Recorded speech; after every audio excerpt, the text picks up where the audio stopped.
Ang mga load namin naka-strap na lahat. Naka-secure na, ready to go.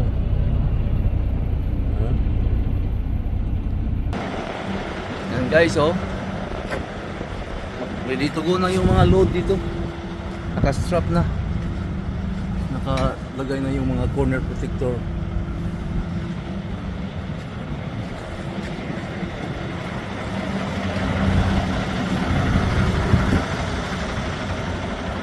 Yan, lahat ng mga trailers namin dito, oh, naka-secure na. Ready to go. At pagdating sa delivery, drop and hook. Drop lang yan dito.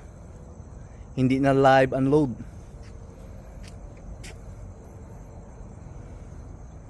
At makaalis na tayo dito.